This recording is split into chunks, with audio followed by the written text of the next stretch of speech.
Enough with the snow, Mother Nature. Goodness. I think we're ready to ditch the snow blowers and get one of those Polaris things with the blade on the front. Oh, You can drive all around town. Yes. a snow machine there and just ride around and have a good That's time. Yeah. They have races with those in Alaska, I guess. Oh. Yes. Well, they're used to it, though. Yeah, they are. They can have it, as far as I'm concerned. They can. Yeah. So what's going on, Alicia? Well, this morning I kind of wanted to touch on something kind of sensitive, and because it involves total choice. We have been involved in things like this before, and it wasn't until recently that that this happened, and I was like, this would probably be good to talk about on the air. So I wanted to talk about fraud against our senior citizens, and more specifically telemarketing fraud. And that's usually like a phishing kind of scheme where they're trying to get money out of people that have retired, and that usually have like a large nest egg, or maybe they don't really have a whole lot, but they they call them and they have a story or an investment, and they're trying to help them, right? Right. Have you guys heard about things like that? Oh yeah. Definitely. Oh yeah, and I've heard of people locally having that done to them. It's bad. Yes, it is. It's terrible, and we have people in our community and surrounding communities that have had that happen, and they come into Total Choice and they want to ship a magazine or a cookbook, and inside that is cash. And unfortunately, this is happening to people, and it's happening to our customers, and we have to be I hate to say it, we have to be the bad guys to these people, because we have to tell them, you have to start asking questions. Yeah. What's going on? Do you know this person that you're sending this money to, or we don't even know if it's cash at that point, because they're pretty good. These scammers have trained these people to say exactly certain things when they come in to ship or mail. But Alicia, you're not being a bad guy. You're only watching out for them. I know we're not, but it tugs at my heartstrings, and it's emotionally pretty terrible for us, because it wasn't. I've had at least a handful that the customer gets very upset and doesn't like to be called out, and recently we had one, and she had been scammed before, and she knew that something was up, and we got a thank you note from Wells Fargo, the Grinnell Wells Fargo team. And to be honest, it wasn't until then that I was like, you know what, we did something good, because she went and it was a cashier's check, and she went and deposited that back into her account. And we had a chance to talk with her about what to do when this person doesn't get the money that they're expecting her to be shipping out. And we're like, he's going to keep texting you. He's going to call you.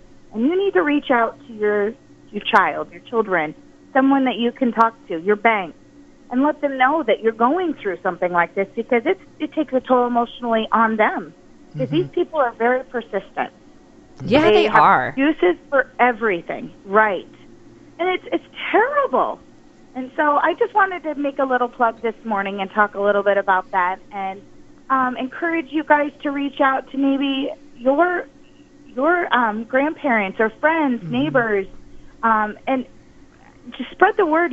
Talking about something like this and addressing it with your family member is a good thing, and not to and to reassure them to not be embarrassed about it, and that it is something. It happens to people from all spectrums of the financial line. Yep. People that have a large nest egg to people that don't have anything, and are willing to donate anything to an orphanage over in a different country, or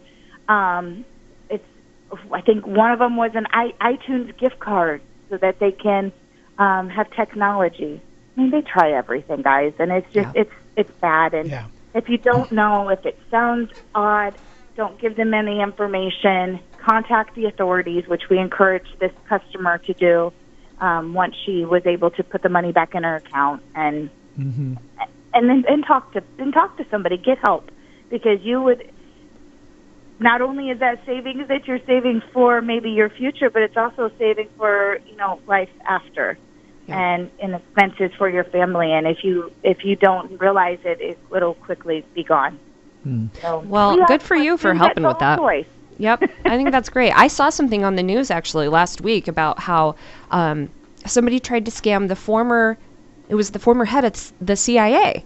Really? Yeah, and him and his wife were being contacted by somebody somewhere about whatever it was, one of these situations, and they threatened their lives, actually. Like, they started threatening their lives. Like, if you don't send this, we're going to make sure you die. Kind of thing. Well, but the guy was the ex...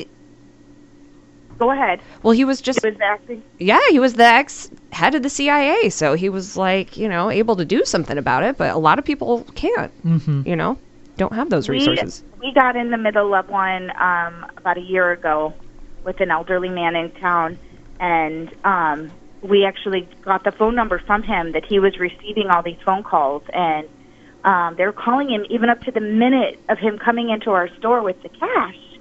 And so we called the police. The police called the guy back. They were calling us back on our business phone because we had attempted to call them, and they threatened us. And I realize that it's fake, but it is scary. And to someone that doesn't have the help, or the confidant, or protection, or be able to feel the protection, it is scary. Mm-hmm. Definitely. These people are often thousands of miles away, and you aren't their only one that they're working with. Right. But if somebody says, we're going to burn your house down, that it hits you. You're like, definitely. Oh my God. Definitely. Yeah. Well, good for you, Alicia. The rule of thumb that I use is I never answer a phone call that I don't know, that's not in my contact list. It goes straight to voicemail. So if you got my number and you're not in my contact list, you go to voicemail and you don't leave me a voicemail, you're not going to get a call back. And that's something that I, talk to this lady about, is don't answer the phone, especially when it's people that you don't know. You have the capability of blocking a phone number, blocking a text. Talk to your cell phone provider and figure out what you can do to get this eliminated from receiving. And again, talk to your friends, talk to a family member, children, about what you're going through too, because this is crazy. So absolutely not acceptable. But at Total Choice we ask questions. So if we start asking questions about what you're shipping and you know who you're shipping to, we work with UPS and FedEx and the post office, and kind of knowing some zones of where they're being shipped to. And so don't get frustrated with us. We're trying to help. Gotcha. Well, good for you for doing that. And it's nice to have people out there that are watching our backs, especially our elders. That's right. Right. Hopefully we won't get too much snow this week because, Jamie, I've got a date planned with Alicia on Thursday. You do? Yes, I do. Oh, okay. So we'll have to see if weather allows for this. I hope it does. Yes. Me too. I hope so too. All right, girlfriend. We'll be talking to you then later this week. Yep, sounds good, guys. Have a wonderful day. You too. What makes the community special? People like you that volunteer time or donate to a cause. Hi, this is Alicia from Total Choice Shipping and Printing in Grinnell. It takes a total effort. We are right there with you. If you need printed material for your event, our professional graphic design team will take your idea from concept to creation. The finished piece will turn out even better than you imagined. We'll even help get the word out on radio. See us at Total Choice Shipping and Printing in Grinnell and online at totalchoicegrinnell.com.